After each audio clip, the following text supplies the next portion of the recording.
So we know that Iran has launched over 400 missiles, cruise missiles, drones, UAVs, ballistic missiles, hundreds and hundreds and hundreds, and with roughly 40 impacts. I know 61 buildings were hit a while ago. It's got to be in well over 100 buildings that are hit. Some of them had to be leveled.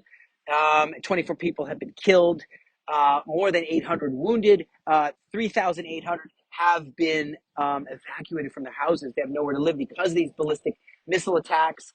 I know that Israel has decided to help some of the tourists that want to leave because the Israel airspace is closed. And so Transportation Ministry and the Mano Shipping set out to do this first joint attempt to repatriate tourists back to their home countries. So several thousand individuals embarked at Ashdod port for a cruise to Cyprus. And they were secured by the Israel Navy. That must have been quite a journey. And they were able to catch flights home, and it's called Operation Safe Return. And first El Al flight from Larnaca also brought Israelis back here because they were trying to get home and couldn't come home. And so we wonder really when, if America joins, they've got to join. I believe they will with their B-52 bombers, and they're going to help us get to the bottom of things, the bottom of those nuclear weapons production sites, Fordo, Isfahan, Arak, and Fordo, and all these ones. And so we believe they're going to join, and that might make things even larger in scale. So people do want to travel, but it's definitely a little bit dangerous to go to Egypt and Jordan. People do that, and it's a little bit dangerous to do that.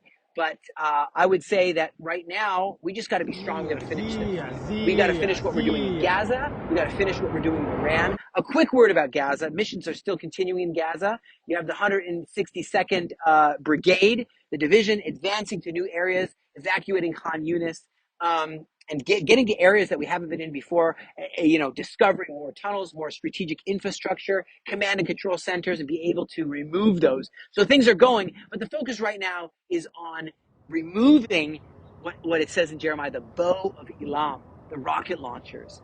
Okay, so there's the extra atmospheric interceptions that are happening. There's blowing up those launchers on the ground. There's you see the missiles just blowing up even outside the stratosphere. It's just colorful. So our forces are continuing, and even while all this is happening, we're attacking with cyber attack on the banks. The central bank of Iran is no longer functioning. Central bank of Iran is shut down, means no monies are able to be transferred, and it's from a cyber attack. And the chaos created there is quite phenomenal. People are leaving. I mean, right now, that the Ayatollah is in a bunker hiding.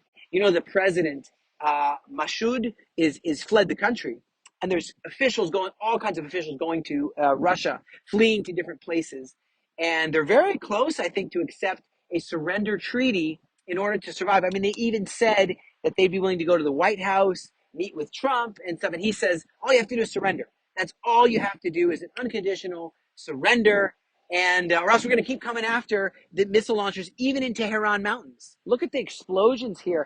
As the president, again, Masoud Perezekian flees, you got the belt of fire attack happening in the